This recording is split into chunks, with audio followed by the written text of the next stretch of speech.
Hi, this is Yana from Airline, and for the next few hours, I'll show you MicroTek World. First of all, I'd like to thank you from Airline team for choosing this course. What is MicroTek and what is the short history of the brand? MicroTek is a Latvian hardware producer for network and wireless uses.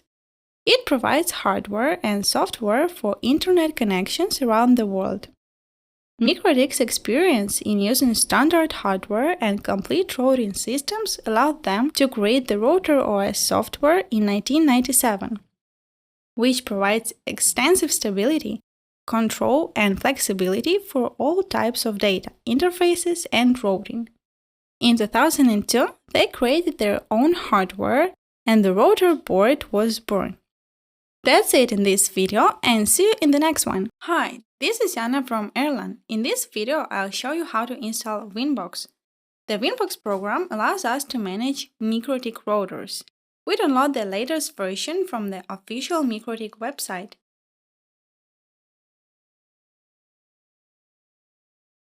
Once the program is installed, we open it and have quick access to connect our MicroTek. That's it in this video, and see you in the next one. Hi, this is Yana from Airline. In this video, I'll show you how to connect with your router.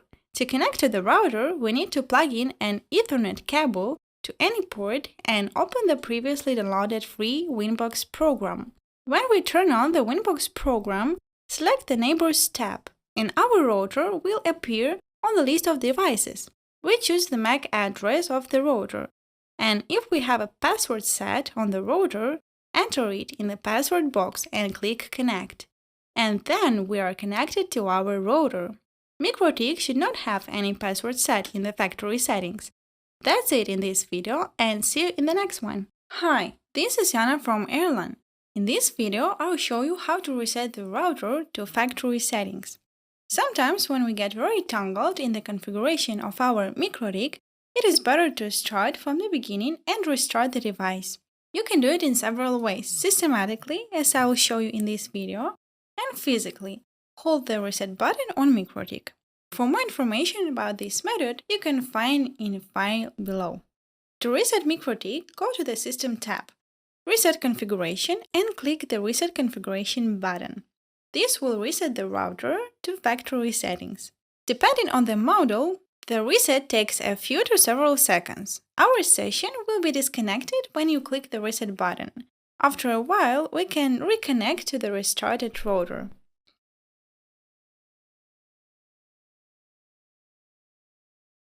That's it in this video, and see you in the next one.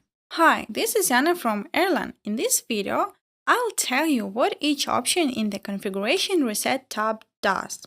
To reset the router, we need to go to the System, Reset Configuration tab, which we already know from previous video. It will display us few options. If we do not select any options or just only do not backup and keep user configuration, the router will reset to the default configuration. Do not backup does not make backup before the reset, and the keep user configuration option keeps user settings. This option is very useful when working with other administrators on MicroTek configuration and we don't want to create new user all the time. The No Default Configuration option will reset the router to factory settings. Without any configuration, it will be a completely clean router without any settings.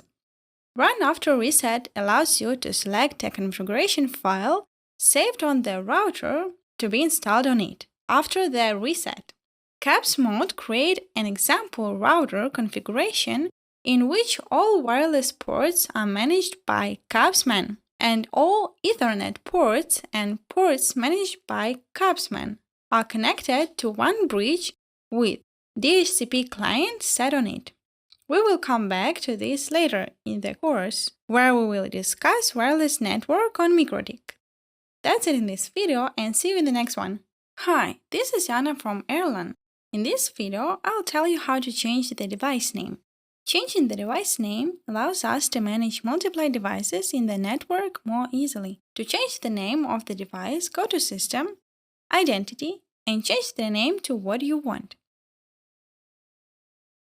if we have a large number of devices, it is recommended to create a naming convention so that you can easily find out what and where it is. When we change the name, we can immediately see the change in the upper left corner of the box. That's it in this video, and see you in the next one. Hi, this is Yana from Ireland. In this video, I'll tell you how to set the IP address for the selected port. To add an IP address for a selected port, go to IP, Addresses, and add a new IP address. We enter the IP address and the mask we want to have on our port and choose the interface. Once confirmed, the network for this IP address will be assigned automatically. That's it in this video, and see you in the next one. Hi, this is Yana from Ireland. In this video, I will tell you how to set the IP address for a given interface on the command line. To check if it's working, I will turn on the windows with a list of addresses in which it will show the IP address created later. We open the terminal and write the IP module and the addresses module. In the IP addresses module, add the IP address with netmask and interface to which our address is to be assigned, and then confirm with Enter. If everything has been typed correct, our IP address will be added and assigned to the indicated interface. Now we can see it in the window with a displayed list of IP addresses assigned to our device. That's it in this video, and see you in the next one. Hi, in this video I'll tell you how to update the router OS system on MicroTek. To be able to update the router, you need internet access on your router. To update the router, go to the System, Packages tab, then in the window that opens, select the Check for Updates tab, and select the channel we're interested in from all the available. Long-term, backfees only. The most stable and the oldest version of router OS currently offered by the producer. It does not have the latest features included with the system and does not get any updates other than critical security patches. It would be used in susceptible areas of the network where high stability and availability of services are essential. Stable, current. The current release includes newly developed functions. It may contain specific errors that were not found in the release candidate. Tests. Good version for home or office router, where nothing will happen with services are unavailable for a few minutes. Testing. Release candidate. Release checked for errors, which was only complied and worked on several test devices. This version is tested by people who use it. It often happens that devices with this version reboot themselves, or in the worst case, they will not survive the update. However, when someone expects some functionality at the expense of stability, he can think about this version. Development, release in the production phase. Finally, we choose whether we want to download and install manually by rebooting, download, or download and install immediately, automatically, download and install. That's it in this video, and see you in the next one. Hi, this is Yana from Ireland. In this video, I'll tell you how to export router configuration and how to backup router configuration. Let's start. But first, what is the difference between backup and export? The export is saving a file with a configuration readable for us in the form of executable commands from the terminal. And the backup saves the file in binary code, so it will be difficult to make changes to it with a simple text editor such as a notepad. To create an export of the entire configuration, go to the terminal and enter the command export. Then it will display the full configuration of the router.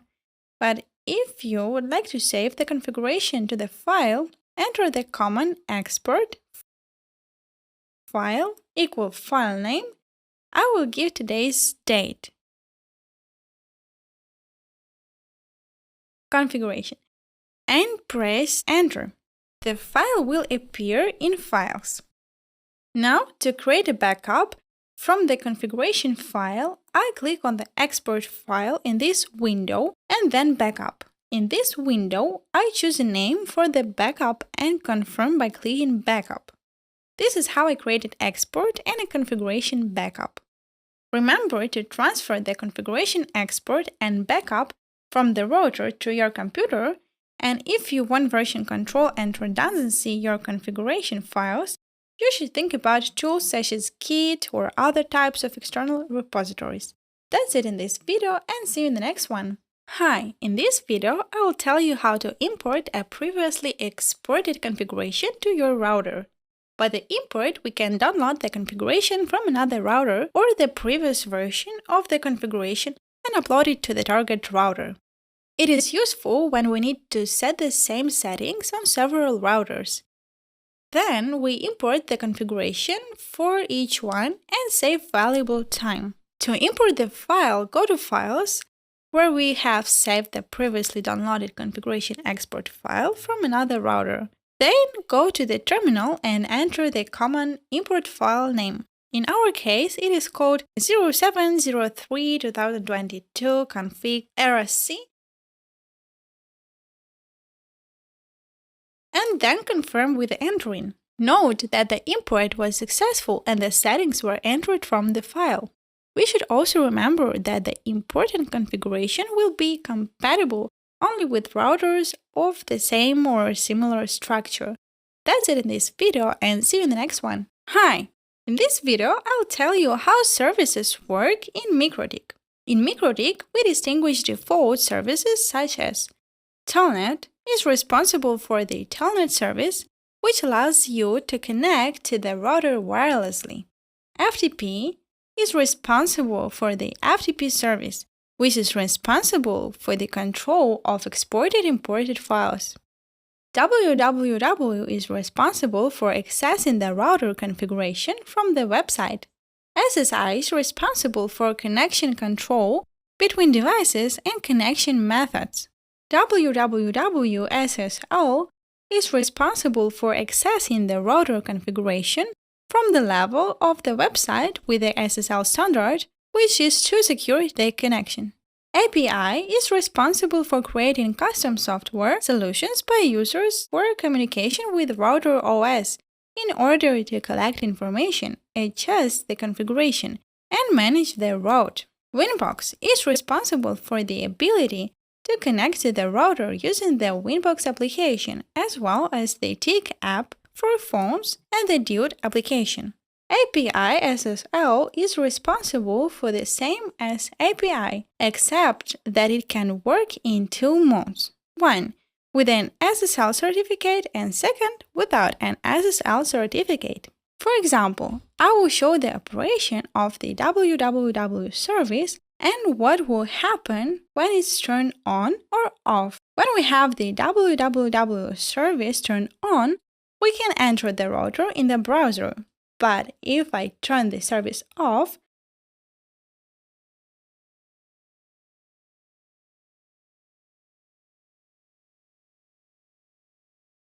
I cannot access the router through the browser. Thank you for that video, and see you in the next one. Hi! In this video, I will show you how to check the software version of the router. The router software is free to download, update, or downgrade via the Winbox application. Each version of the software offers different options. To check the router's system version, go to System, Packages, where a list of packages with their versions is displayed. In this case, we can see that the router has version 6.45.7 of the installed system. That's it in this video, and see you in the next one. Hi! In this video, I'll tell you how to check the license. The license allows you to create a point-to-point over Ethernet or voice over IP server, radio access point, hotspot, etc. on the router. There are 6 license levels, which differ in the number of available options and the price. All licenses never expire, allow the use of an unlimited number of interfaces, they are for single installation only, they offer an unlimited number of software updates. To check the license on the router, go to the System, License, and the software ID. Serial number and router license level are displayed here. That's it in this video, and see you in the next one. Hi, in this video, I'll tell you how to connect to a neighbor router on the network via Telnet. Using the options in Winbox, we can connect to a neighbor router in the network and enter the settings on it in the terminal. Thanks to it, we don't have to manually switch to each device separately. To connect to a neighbor device, go to IP, Neighbors, then select the neighbor device connected to the appropriate port and with a given MAC address and connect using MAC Telnet. A terminal window will appear in which we must log into this device. Once we do that, we can make changes to it. We add the IP address by entering the common IP address at address and provide our address with the network mask, and we choose the port. Then we check the added IP addresses with the IP address print common. That's it in this video, and see you in the next one. Hi, in this video I'll show you what safe mode is. We can turn on safe mode in the upper left corner before we start making changes to the router that may throw us out of it. If this happens, the settings will be restored when safe mode is turned on. This allows us to make changes safely. For example, if we disable the configuration port to which we are connected, we will be ejected from the router. However, thanks to safe mode, after some time we go back to the settings before we have disabled the configuration port. That's it in this video, and see you in the next one. Hi, in this video I'll tell you what DHCP is. DHCP means Dynamic Host Configuration Protocol. It is used to easily distribute IP addresses in the network. The router supports a separate server for each Ethernet interface. MicroTek Router OS DHCP server supports the basic functions of granting each requesting client an IP address or subnet mask list, default gateway, domain name, DNS server, and Win server.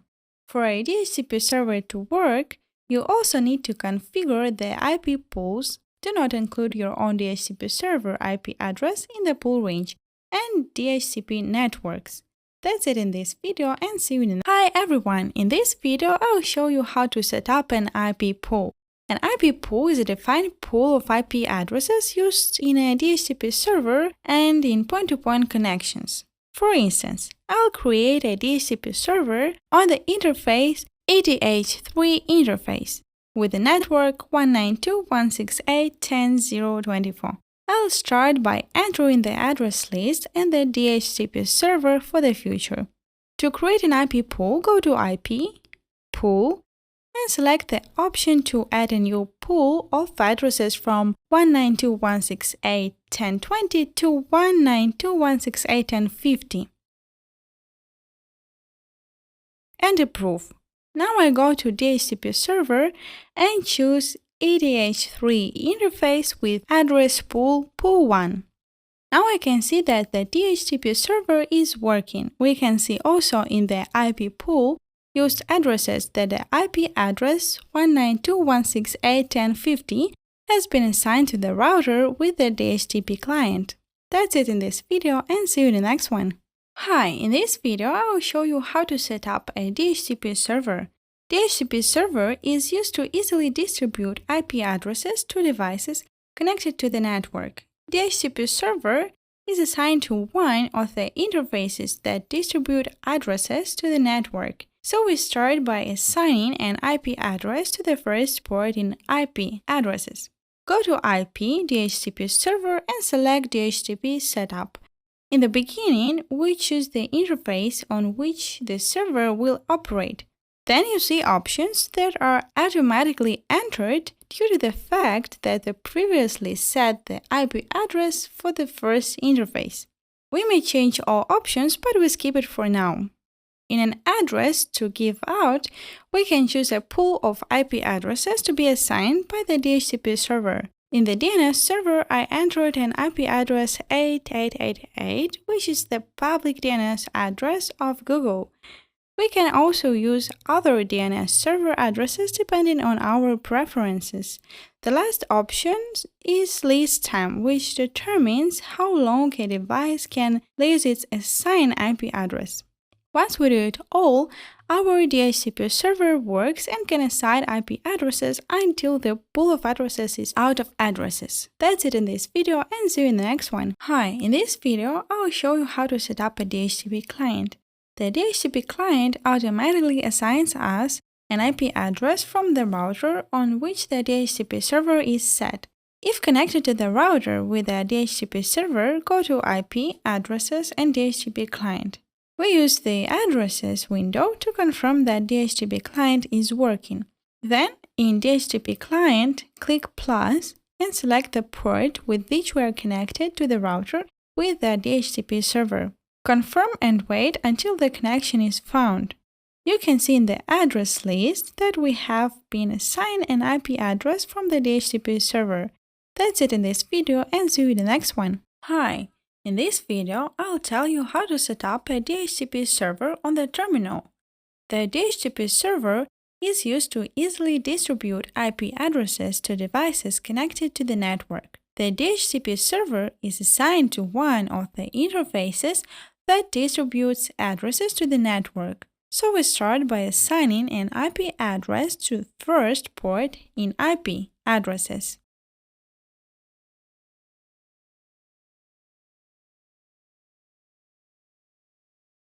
Now go to the terminal, then go to the IP DHCP server module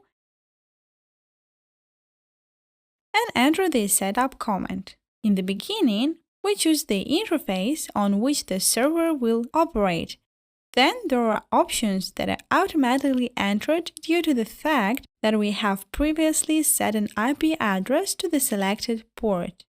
In Addresses to give out, we can choose a pool of IP addresses to be assigned by the DHCP server. In the DNS server, I enter an IP address 8.8.8.8, which is the public DNS address of Google. The last option is Lease Time, which determines how long the device can lease its assigned IP address. Once we do it all, our DHCP server works and can assign IP addresses until the pool of addresses is finished. That's it in this video, and see you in the next one. Hi, in this video, I'll tell you how to set up a DHCP client on the terminal. DHCP client automatically assigns us an IP address from the router on which the DHCP server is set. If we are connected to the router with the DHCP server, we enter IP DHCP client to confirm that the DHCP client is working, and enter a new terminal and select the module IP DHCP client. Then enter the command add and select the port from which we're connected to the router with the DHCP server. We must also not forget to enable the DHCP client via the command disabled no. When this is done, wait until the connection is found and we can see in the DHCP client tab that the connection has been established. That's it in this video, and see you in the next one. Hi! In this video, I will tell you about DHCP server options. When we enter the DHCP server, we see 6 tabs. Each I will briefly discuss. The DHCP tab allows us to create a DHCP server and manage already created servers. If we have already created a DHCP server, we can change its option by clicking on it. There are options for changing its name, interface, list time, and address pool. The Network tab gives us the ability to create a new DHCP server network or configure existing ones. You can change the network IP address, gateway, mask, DNS server, etc. The Leases tab is used to monitor and manage DHCP server leases. All devices that are connected to our DHCP server as dynamic entries are located here. Here we can add static leases that will give a specific IP address to a specific client by indicating the MAC address of the device. The DHCP Options tab allows you to set custom options that the DHCP server will use. The most important options are Radius, Lease, Server, Network. This is the order in which the options will be filled. According to the DHCP protocol, a parameter is only returned to the DHCP client when it requests this parameter with the appropriate code in the DHCP request parameter list attribute, code 55. If the code is not contained in the parameter list attribute, the DHCP server will not send it to the DHCP client. The DHCP option sets tab allows you to combine multiple options into option sets that can later be used to override the default option set of the DHCP server. The last tab, alerts, is used to look for rogue DHCP servers as soon as they appear in your network. It will monitor the Ethernet interfaces for all DHCP responses and check if this response comes from the correct DHCP server. If it detects responses from an unknown DHCP server, it will activate the alert that may activate a custom script created by us. That's it in this video, and see you in the next one. Hi, in this video I'll tell you what ARP is. Let's start with what ARP is. ARP is an address resolution protocol. It's responsible for mapping IP addresses to MAC addresses. By default, it works in dynamic mode. It is also possible to configure static manually. To see the ARP table, go to the module IP, then ARP. To see an ARP table that stores information about IP addresses assigned to devices with physical MAC addresses and the interfaces on which the devices were detected. Thanks to the static configuration and changing the interface mode to reply only, it allows us to increase security while maintaining the convenience of use. This configuration only supports non-ARP table entries. Hosts connected to the interfaces in ARP reply-only mode will not be able to access the network after changing the IP address. The DHCP server can add entries to the ARP table automatically. That's it in this video, and see you in the next one. Hi, in this video I'll tell you what is a bridge. The bridge is a layer 2 device in the ISO OSI model.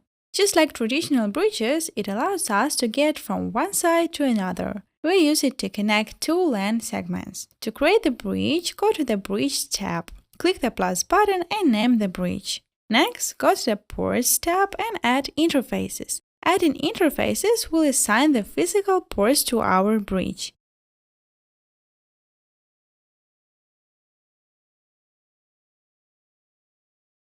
In the Interfaces tab, we see our created bridge. That's it in this video, and see you in the next one. Hi, in this video I'll show you how to set up the bridge in the terminal. We open the terminal and enter the interface, bridge module. Then enter the command add name. Enter the name of the bridge and click enter. Now we have to assign ports to the created bridge. Go back to the interface, bridge module, and enter the command add bridge. Name of the bridge to which we want to add ports. Then interface, and the name of the interface that we want to add to the bridge.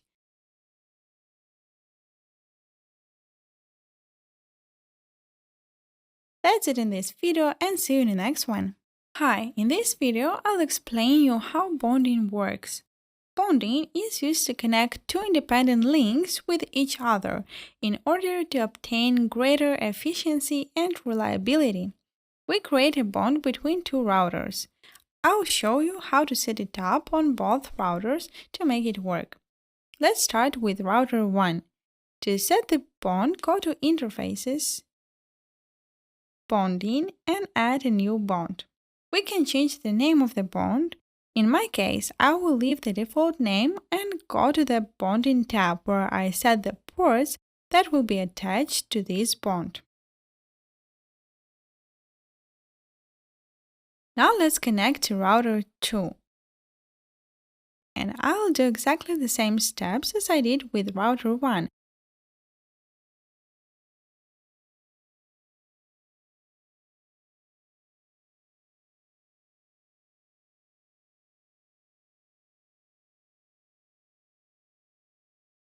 And set the IP address 172.168.100.224 for our bond. port bonding 1.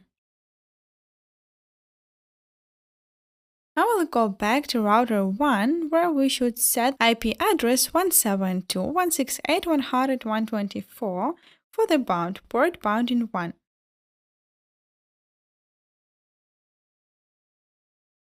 Now, to check the operation of the bond, let's enter the terminal and ping the IP address 172.168.100.224, the IP address of the bound of the router 2. To sum up, bounding gives us the security of constant data transmission between 2 points. In case port 1 fails, port 2 takes full control of data transfer and vice versa. Switching between ports occurs dynamically without interruption in data transmission or packet loss. That's it in this video, and see you in the next one. Hi! In this video, we will talk about VLANs.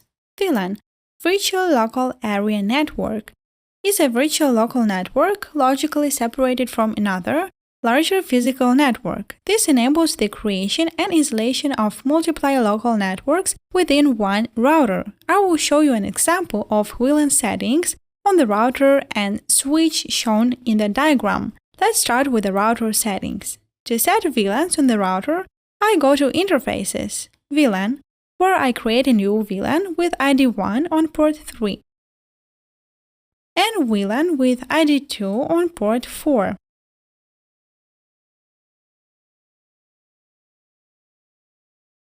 On the interface list, I can immediately check the VLANs I created. Now I give VLAN 1 and 2 IP addresses 192.168.1.124 for VLAN 1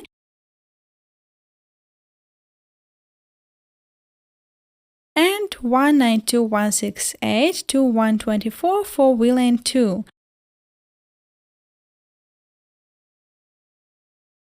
The last thing I'll do on the router is to set up DHCP servers on both VLANs to assign automatically the IP addresses of the devices that will be connected to them. Now we move to the switch. MicroTek switches have an assigned IP address 192.168.881 by default, which we use to connect to it for configuration.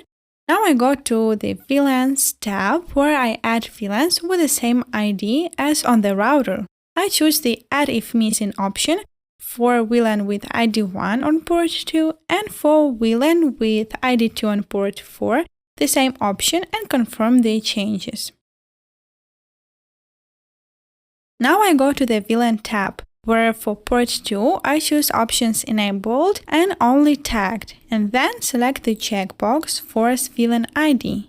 I do the same for port 4, where I change only default VLAN ID to 2. I also connect port 5 to VLAN 2 and approve the entered changes. To check the functions, I connect the client to port 5 of the switch and check the connection in the terminal. Because I'm connected to VLAN 2, I cannot ping the IP address 192.168.1.124 because it is assigned to VLAN 1. That's it in this video, and see you in the next one. Hi! In this video, I'll explain you what is routing. Routing is the selection of the optimal data transmission route in the network from the source to the destination. We can distinguish static routing and dynamic routing. Static routing consists of the manual definition of the routing table by the network administrator and choosing by him the best route for the sent data. It is necessary to enter all networks through which our data will be transmitted. And dynamic routing. In this case, the router chooses the best route for the sending data. There are dynamic routing, RIP, OSPF. That's it in this video, and see you in the next one. Hi! In this video, I will show you how to set up static routing. In the displayed network diagram, we can see that our router R1 is adjacent to router R2 and R3, between which works a network 10.10.10.024. To access this network from the R1 router, we have to manually define the routing table in the Winbox program. In the beginning, we have to add IP addresses to ports connected with other routers in the IP addresses tab. I added the 888.130 network to port 3 and 192.168.124 to port 2.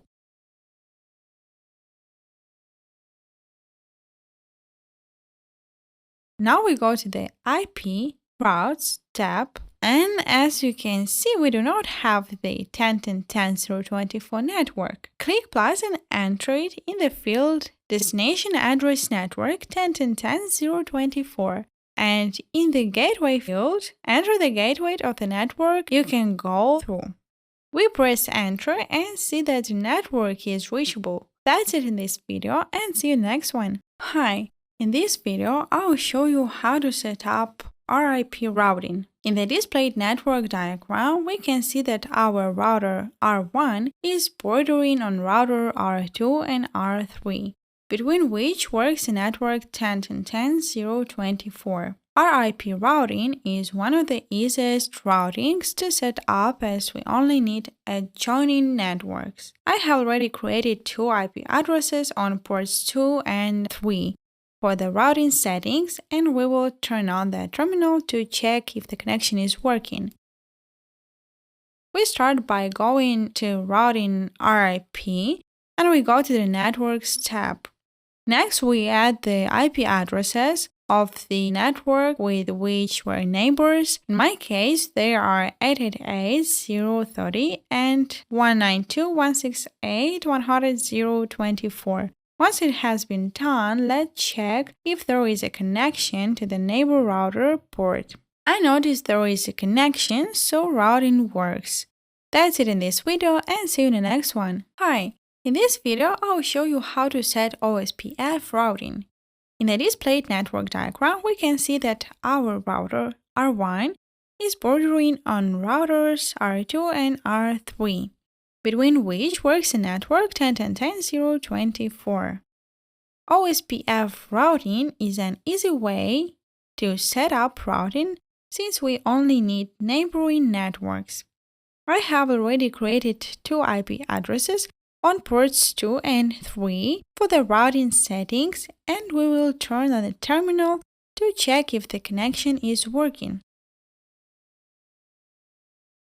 We start by going to Routing OSPF, and we go to the Networks tab. Next, we add the IP addresses to the network with which we're neighbors. In my case, there are 888.030 and 192.168.100.024. OSPF makes it possible to group routers in the so-called areas. Each area has its own database of connection and corresponding shortest paths. Once done, I check if there is a connection to the neighbor router port. I noticed there is a connection, so routing works. That's it in this video, and see you in the next one. Hi! In this video, I will show you how to set OSPF routing. In the displayed network diagram, we can see that our router R1 is bordering on routers R2 and R3, between which works the network 10.10.10.024. OSPF routing is an easy way to set up routing since we only need neighboring networks. I have already created 2 IP addresses on ports 2 and 3 for the routing settings, and we will turn on the terminal to check if the connection is working. We start by going to Routing OSPF, and we go to the Networks tab. Next, we add the IP addresses to the network with which we're neighbors. In my case, there are 888.030 and 192.168.100.024. OSPF makes it possible to group routers in the so-called areas. Each area has its own database of connection and corresponding shortest paths. Once done, I check if there is a connection to the neighbor router port. I notice there is a connection, so routing works.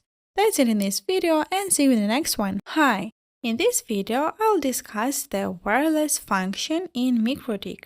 Router OS is compatible with IEEE 802.11 standards, which means it supports 802.11 ABGN, AS, and features such as WPA, WEP, AES encryption, WDS, DFS, Virtual AP, and Stream, NV2, and many more.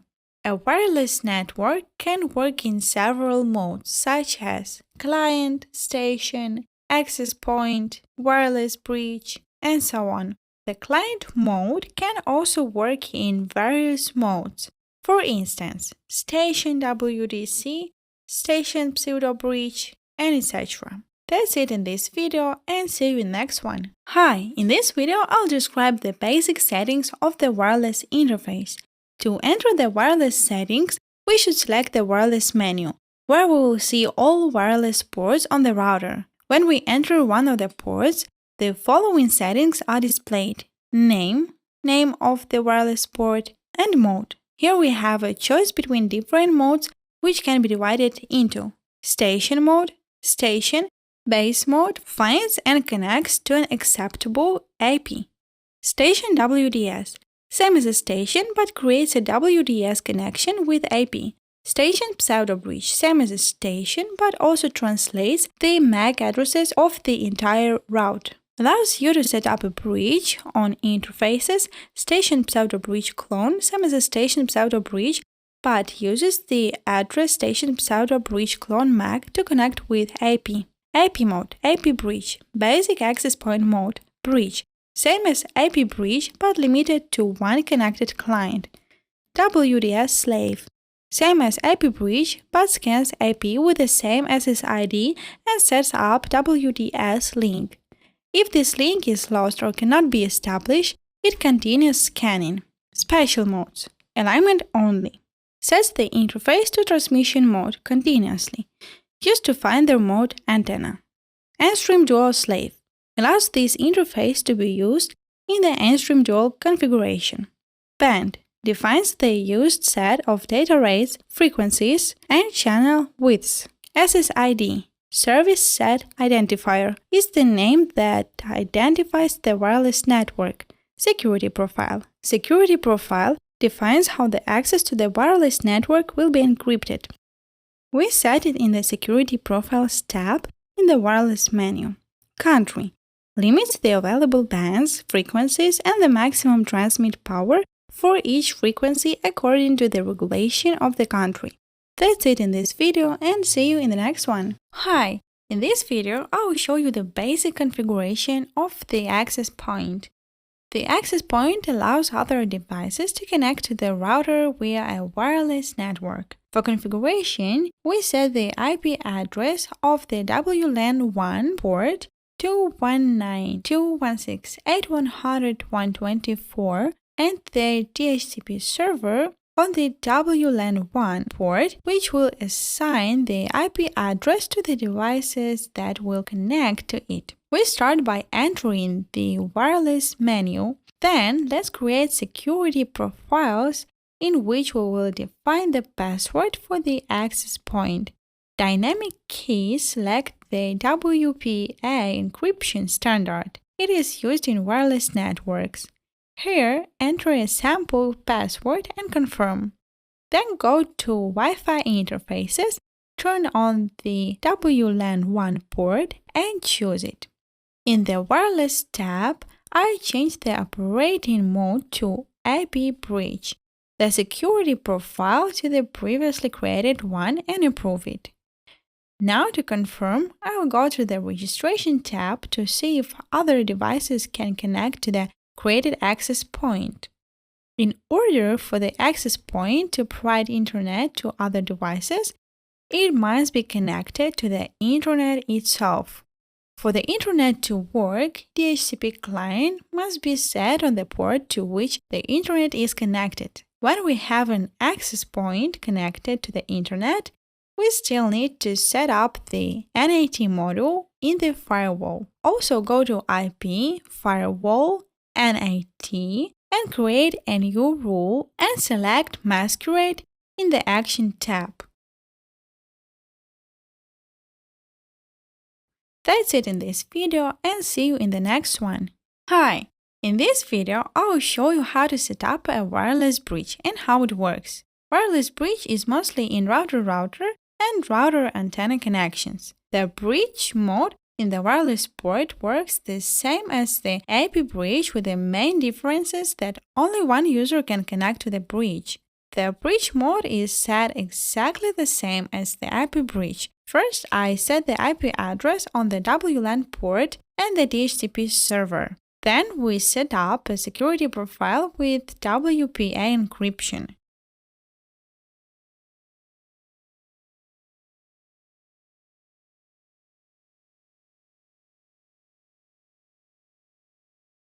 Now we go to Wi-Fi interfaces and set the WLAN port, bridge mode, and security profile created earlier. Once this is set, let's go to the Registration tab to check if we can connect. When one device is connected, the other has an error when it wants to connect.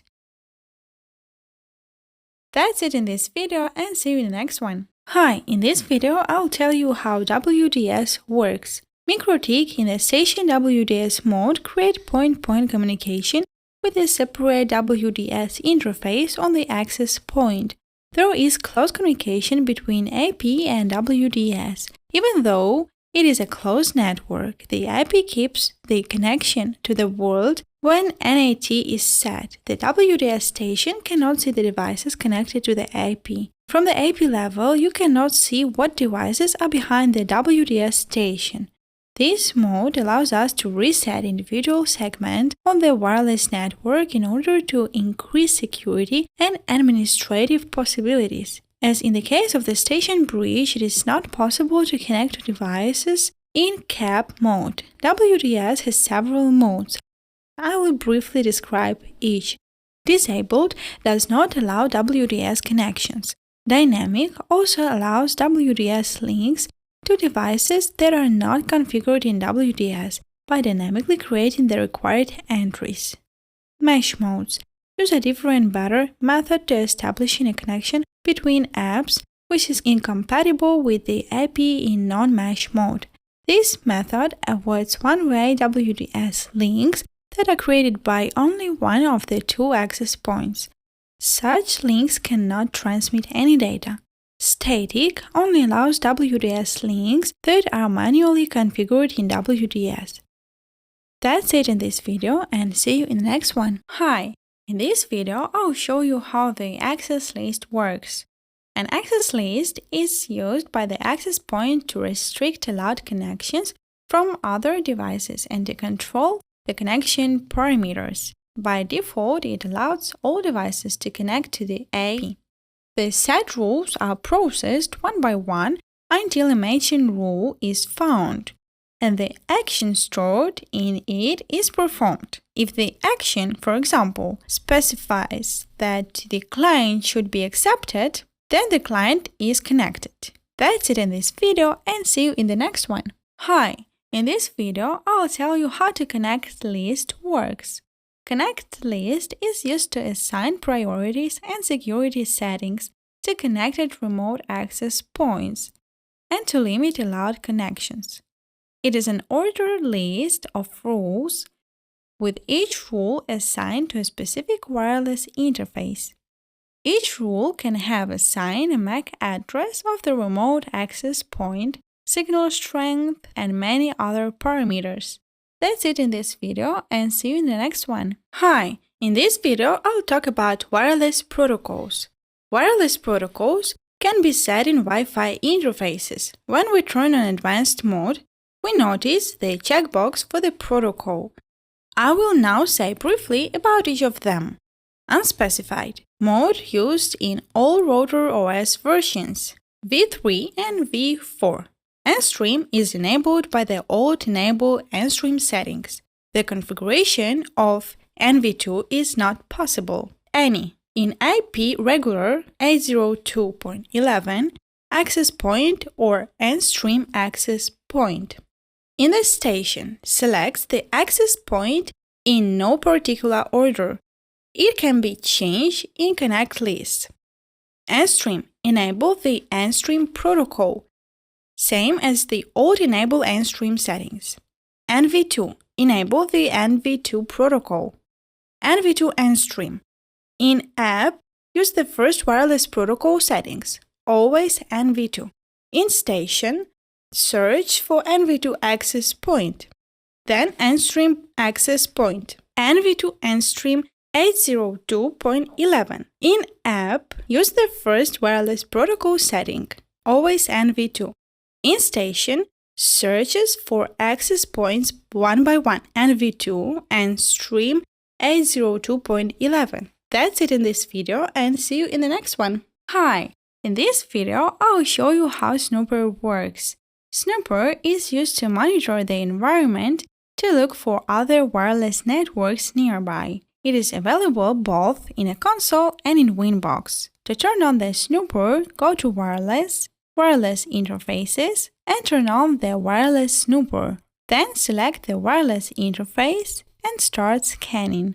That's it in this video, and see you in the next one. Hi! In this video, I'll tell you about Firewall. The firewall's task is to analyze incoming and outgoing traffic by filtering packets, depending on the location of the device in the network, in terms of compliance with the created security policies. The biggest advantage is the control over the router's security level and network traffic while reducing the risk of unauthorized access to the internal infrastructure. To enter the firewall settings on MicroTek, go to the IP Firewall tab. There are several modules in it. The most important are Filter Rules, NAT, Mango, Connections, and Layer 7 protocols. That's it in this video, and see you in the next one. Hi! In this video, I'll tell you about NAT. NAT, Network Address Translation, is an address translation mechanism that consists in replacing the source NAT or destination NAT address in the IP header and replacing the port numbers in the TCP or UDP header. A typical application of source NAT is to make the internet available to devices in a local network with private addressing through one common public IP address. We use destination NAT to redirect incoming connection from the internet to a specific host on the local network.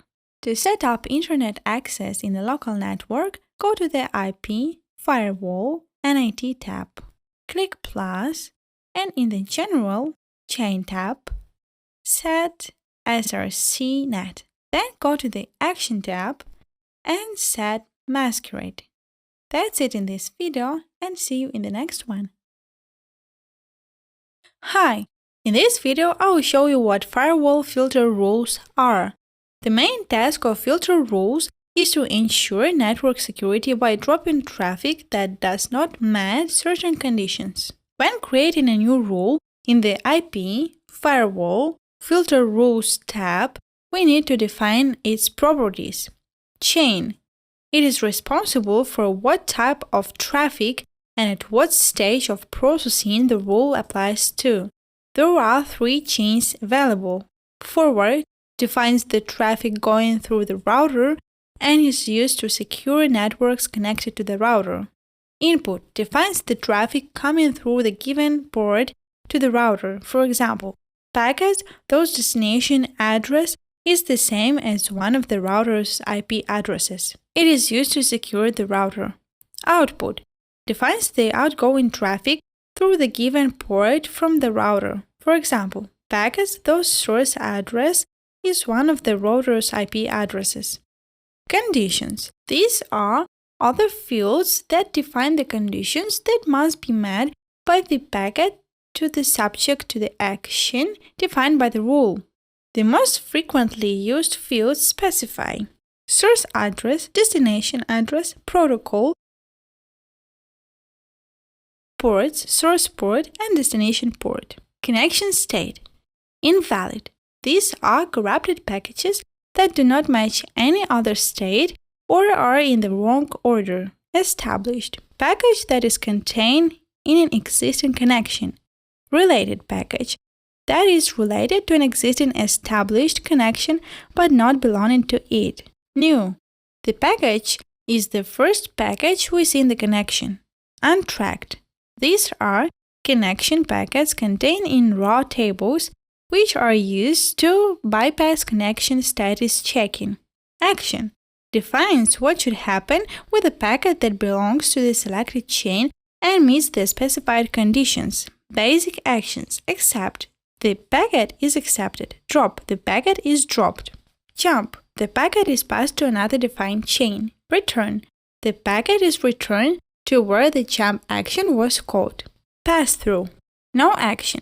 The packet is passed to the next rule. Reject. Rejects packets in the same way as drop action, but also sends ICMP rejection information. Add source to address list and add destination to address list dynamically adds the source or destination address stored in the header of the processed IP packet to the address list. We must remember that the rules are processed sequentially. The packet is processed first by the first rule in the list. That's it in this video and see you in the next one. Hi, in this video I'll show you how to add sample rules in Firewall Filter Rules. Go to the IP, Firewall tab. In the beginning, we create a list of addresses for the IP addresses that allows to access the router. Enter the address list module and press plus. We name the list of addresses and the range of selected addresses. Add address 192.168.8.8.2, 192.168.8.8.2.5.4. List allowed to router. After setting up the list of addresses, we go back to the Filter Rules module and add the following rules. First, we add a rule that works with new incoming connections to reduce the load on the router. Add action accept chain input connection state established related. The next rule adds a previously created list of addresses with which we will be able to connect the router. Add action accept chain input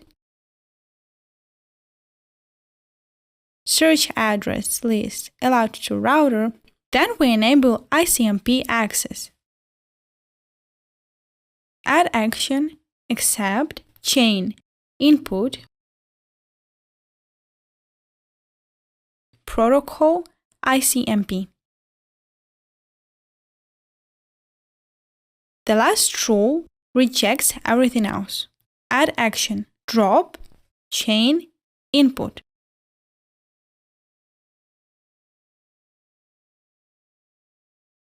That's it in this video and see you in the next one. Hi, in this video I'll tell you about RAW.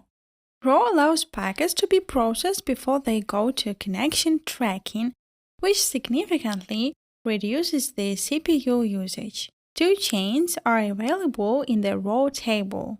Pre-routing, used to process any packet entering the router. Output, used to process packets coming from the router and leaving it through one of the interfaces. That's it in this video and see you in the next one. Hi, in this video I will show you package control in the Firewall tab. Connections tracking is a monitor for both TCP and UDP connections. To turn on the monitor, go to the IP, Firewall, Connection tab. In the displayed window, we see properties such as source address and port if protocol is port-based, destination address and port if protocol is port-based, reply source address and port expected of return packets, usually the same as destination address, port, TCP state, current state of TCP connection, timeout, time after connection will be removed from connection list. That's it in this video, and see you in the next one. Hi, in this video I will show you how to protect yourself from DDoS attacks. DDoS is an attack on a website or account from several computers at the same time. Its consequence is blocking access to online services or websites. To protect ourselves against such an attack, we go to the IP Firewall tab and add the following rules. We add a rule in the Filter Rules tab, which will send each new connection to a specific firewall chain where we will detect DDoS. Add chain, forward, connection, state, new, action, jump target, detect DDoS.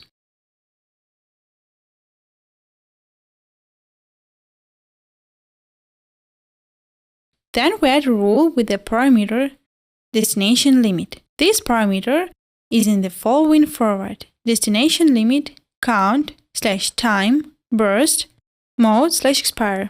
We will match 32 packets with 32 burst packets based on the destination and source address flow, which renews every 10 seconds. The rule will run until the specified rate is exceeded. Add chain, detect DDoS, destination limit 32, 32 source and destination addresses /10 second. Action, return. Until now, all legal traffic should go through action, return. But in the case of DDoS, the destination limit buffer will be met and the rule will not catch any new traffic. To deal with the attack, we need to create a list of the attacker and attack addresses in the firewall. Address List tab. Add list DDoS attackers. Add list DDoS targets. Then we assign the lists of addresses to the list of source and destination addresses in the firewall row tab. Add chain, pre-routing, action, drop, source address list, DDoS attackers, destination address list, DDoS targets. The last step is to add the source and target addresses to the attacking and attacked list in the firewall Filter Rules tab. Add action, add destination to address list, DDoS target, address list timeout, 10 minutes, chain, detect DDoS, add action, add source to address list, DDoS attackers, address list timeout 10 minutes, chain, detect DDoS. That's it in this video, and see you in the next one. Hi, in this video I'll show you how to protect yourself from SYN flood attacks. SYN flood is a form of DOS attack in which the attacker sends a series of SYN requests to the target system in an attempt to use enough server resources for the system to stop responding to legitimate traffic. This prevents legitimate users from accessing network resources. To protect yourself against such attacks, go to the IP Settings tab and enable the DHCP SYN cookies option. This option sends back an ACK packet that contains a small cryptographic hash where the responding client must send back some portion of this SYN ACK packet. If the core does not see this cookie in the reply packet, it will assume the connection is malicious and abandon it. That's it in this video, and see you in the next one. Hi! In this video, I explained to you about queues. Queues are used to limit network bandwidth and control the transfer for individual devices and clients. It allows us to set the data rate limit for the selected IP address, port, subnet, protocol, etc. Limit peer-to-peer traffic, give priority to some packet flows over others, share new data series, apply different limits depending on the time, share the available traffic between users equally or depending on the channel load. That's it in this video, and see you in the next one. Hi, in this video I'll describe you about different types of queues. Queue types describe which packet will be sent next on the line. Router OS supports several types of queues: PFIFO, BFIFO, and MQ-PFIFO. They're all based on the FIFO, first in, first out algorithm. The difference between PFIFO and BFIFO is one is measured in packets and the other in bytes, and MQ-PFIFO is a PFIFO of multi-queue handling. RED, random early drop, is a type of queuing that tries to avoid network overload by controlling the average queue size. SFQ, stochastic fairness queuing, is provided by hashing and round-robin algorithm. Traffic flow may be uniquely identified by 4 options: source address, destination address, source port, and destination port. So these parameters are used by SFQ hashing algorithm to classify packets into one of 1024 possible substreams. PCQ, per connection queuing, is similar to SFQ, but it has additional features. It is possible to select flow identifiers, and it is possible to assign a speed limit to substreams with the PCQ rate option. That's it in this video, and see you in the next one. Hi, in this video I will show you how to set up a queue and how it works. I have an IP set on my router with a computer connected to it, which I discussed in previous video. The DHCP server set on the WLAN1 interface is assigned to my computer IP 192.168.0.253, which I'll copy to save myself time. To create a queue, go to the Queues tab and create a new queue. In the target box, pass the IP address of the computer, then set its download and upload limits to 520 kilobits per second and confirm it. For the test, I go to the website speedtest.net, where I check my internet speed. I see that the internet varies between 300 to 500 kilobits per second, which is correct. Same when I start downloading the file from the official MicroTek website. Speed is significantly limited, so now I will change the limits to 2 megabits per second. Upload and download. I noticed the changes in downloading the file from the MicroTek website right away. For confirmation, I will do another speed test. I can see that the speed range from 1.5 to 1.7 megabit per second. That's it in this video, and see you in the next one.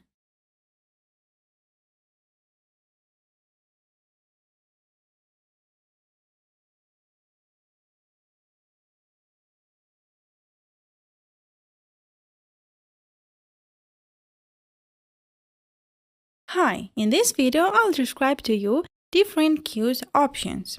When we create a queue, we have a few options to choose from. I'll describe briefly each of them. Name, unique queue identifier that can be used as parent option value for other queues. Target, list of IP address range that will be limited by this queue. Destination address, allows to select only a specific stream for limitation. Maximum limit, maximum data upload, download speed.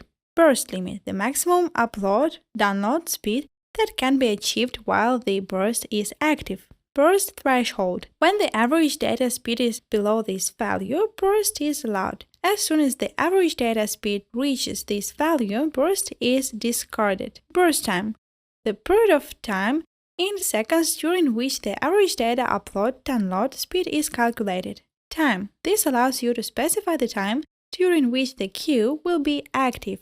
The router must have the correct time settings. Days. Determines on which day the queue will be active. Packet marks. Allows you to use marked packets with IP firewall Mango. It is necessary to mark packages before simple queues. Otherwise, limiting download destination will not work. Priority. Gives priority to one child queue over another child queue. Bucket size. This is a value that, together with the maximum limit, allows you to determine the capacity of the bucket. Queue type. Select the type of queue. Each has different priorities. Parent assigns this queue as a child queue for the selected target. That's it in this video, and see you in the next one. Hi! In this video, I will talk about tunnels. A tunnel is nothing more than establishing a connection between two distant hosts to create the impression that they are connected directly. Tunneling allows different local networks to be connected over public wide area networks that use different network protocols. Types of tunnels: PPP, PPPoE, VPN, SSTP, L2TP. That's it in this video, and see you in the next one. Hi! In this video, I will show you how point-to-point protocol work. Point-to-point provides a standard method for transporting multi-protocol datagram over point-to-point connections. The primary purpose of PPP at this point is to transport layer 3 packets over a point-to-point connection at the data connection layer. It is assumed that the packages between the two devices are delivered in a sequence. That's it in this video, and see you in the next one. Hi! In this video, I'll show you how PPPoE, point-to-point over Ethernet protocol, works. PPPoE provides ISPs and network administrators with extensive user management, network management, and billing capabilities. Currently, PPPoE is mainly used by ISPs to control client connections for XDSL and cable modems, as well as regular Ethernet networks. To create a PPPoE server, we need to set up a few things. I started by creating an IP pool for the server that will distribute addresses between 10.11.20 till 10.11.30. Now go to the PPP menu, Profiles tab, and add a new profile. As the local address, I'll give 10.1.1.1. This is the address of our PPPoE server, and in the remote address, I'll choose the previously created pool of addresses and create it.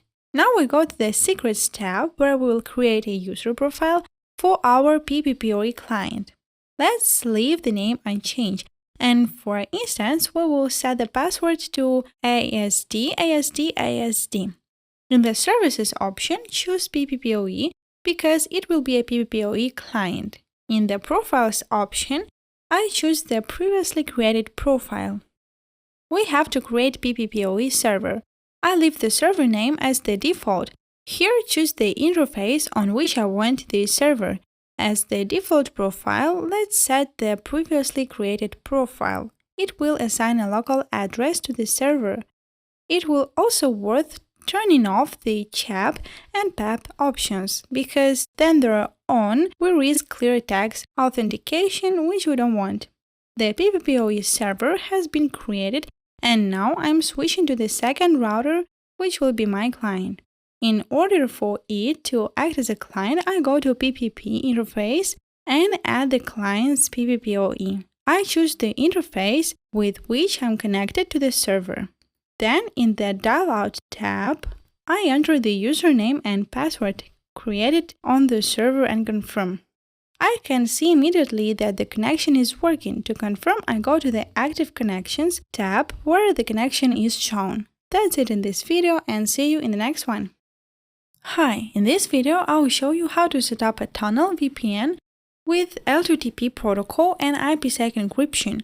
First, go to IP, Pool, and add new addressing for the VPN connection. In the same name field, enter any name, and in the Addresses field, enter the range of addresses.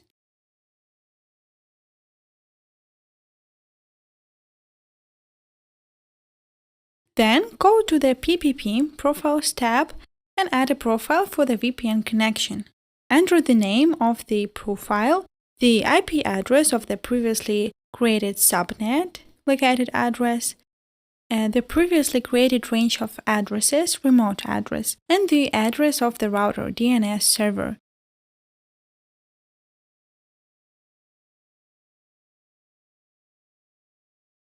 We will also change TCP MSS in the Protocol tab, change Use Encryption to Yes, and click OK.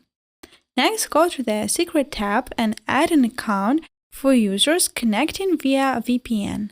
We give it a name and password.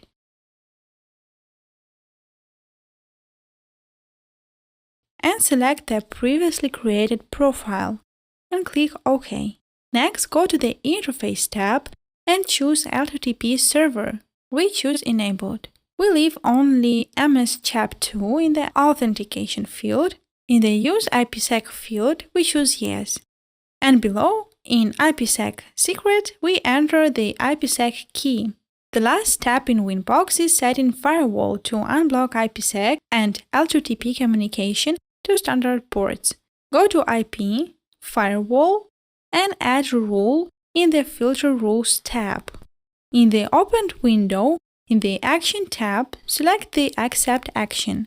In the General tab, select Chain, Input, Protocol UDP, and in the destination port, we enter ports 500, 1701, 4500.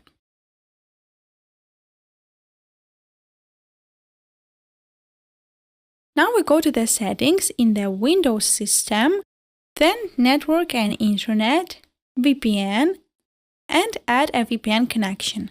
In the Open field, enter the name of the connection, server address, and select the network type L2TP, IPsec with a pre-shared key below. In the pre-shared key field, enter the IPsec key. Next, enter the username and password and click Save. When everything is done, select our connection and click Connect. That's it in this video, and see you in the next one. Hi! In this video, I will show you how SSTP, means Secure Socket Tunneling Protocol, works. SSTP transmits the PPP tunnel over the TLS channel.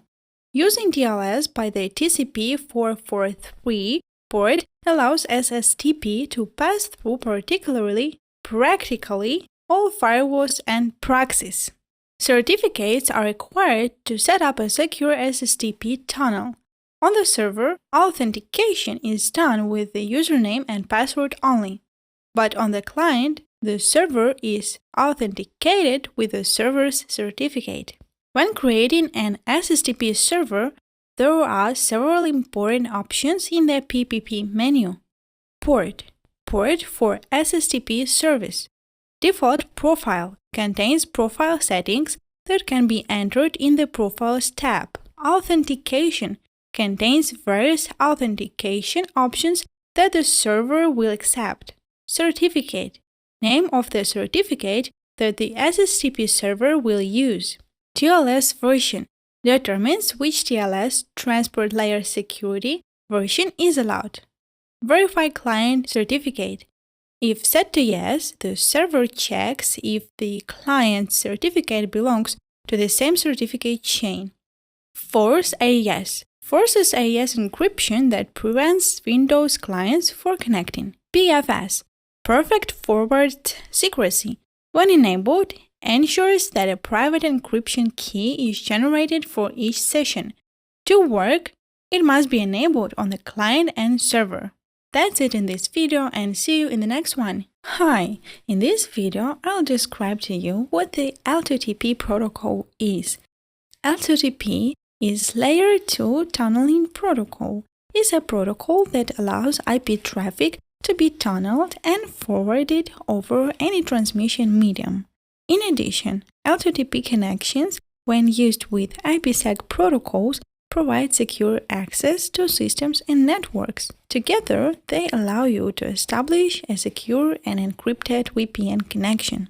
When created the L2TP server, the following options are distinguished in the PPP tab. Enabled, we enable or disable the L2TP server. Default profile contains profile settings that can be entered in the Profile tab.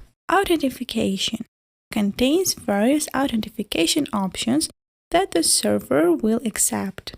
Use IPsec. When this option is enabled, dynamic configuration and IPsec per policy are added to encapsulate the L2TP connection in the IPsec tunnel. IPsec secret pre-shared key used when Use IPsec is enabled. That's it in this video, and see you in the next one. Hi! In this video, I'll demonstrate to you how graphs work. Graphing is a tool for monitoring various router OS parameters over time and placing the collected data in nice graphs. This tool can display graphs for resource utilization, CPU, memory, and disk utilization, traffic going through interfaces, traffic that goes through simple queues. To enable graphing, go to Tools, Graphing, and we give a new rule that will monitor things that we want. For instance, I created a rule that checks the operation of interfaces and MicroTek resources. In the case of rules for interfaces, we can choose which ports to monitor. What IP address can access graphs? IP 0000.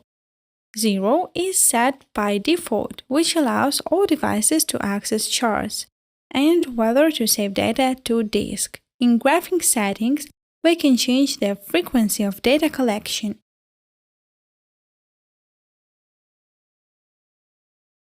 For collecting MicroTek resources, we only need to enter the IP address of the device that can check the diagrams. After a longer period of time, we can see diagrams in the Interface Graphs and Resource Graphs tabs. That's it in this video, and see you in the next one. Hi! In this video, I will show you how IP scan works. IP scan is a tool that allows the user to scan the network by selecting a pool of addresses or a selected port.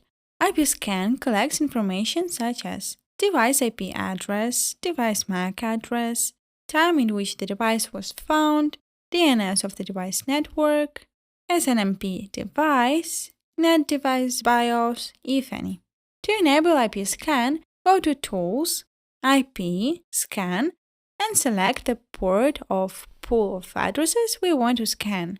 As we choose, we turn on the IP scan. A list of devices connected to this network will be shown. That's it in this video, and see you in the next one. Hi! In this video, I will show you how ping operates. The ping command allows us to check if there is a connection between the testing and the tested host. It allows us to measure the number of host packets and their transmission delays. To use the ping command, we enter a terminal and enter the ping command and the IP address of the host to test.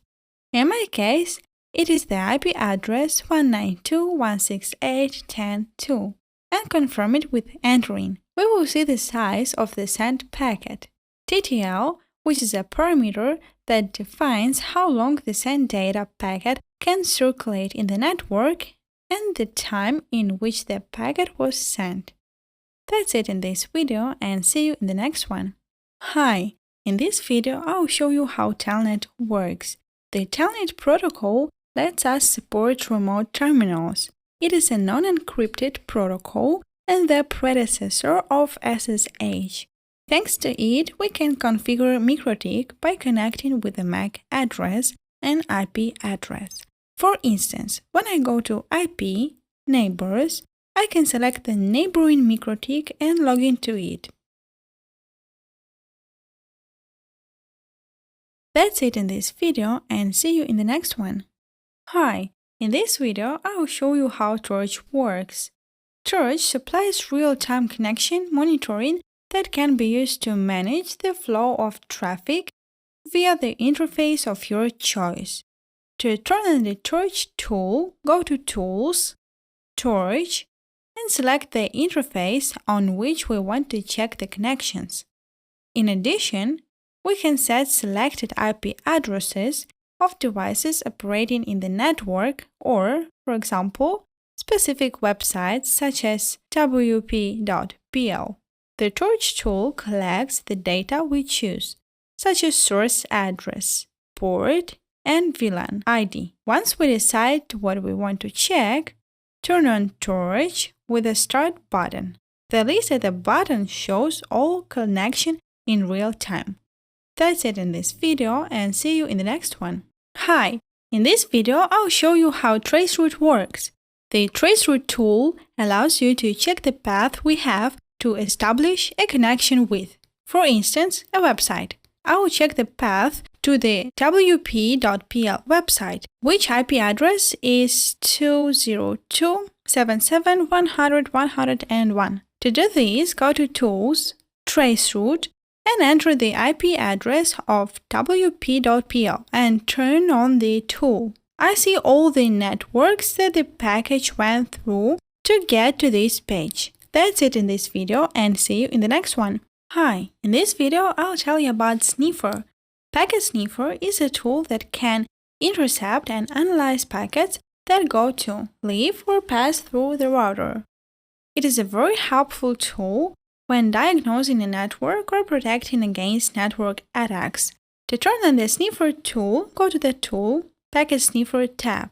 In the General tab, we can select the amount of memory RAM used to store captured packets memory limit. We can give the file name and the size of the file to save, which will be located in the Files tab. In the Streaming tab, we enable streaming of captured packets to the server address defined below.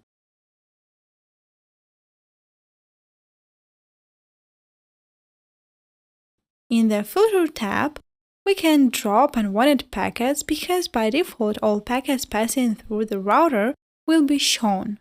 To make the tool work, press Start if you want to start and press Stop if you want to stop. In contrast, a simple packet capture analysis can be performed on the router by selecting one of the options on the right side of the window: Packets, Connections, Hosts, Protocols. That's it in this video, and see you in the next one. Hi! In this video, I will show you the package list. Router OS supports many different functions, and since each installation requires a certain set of supported functions, it is possible to add or remove particular groups of functions using the package system.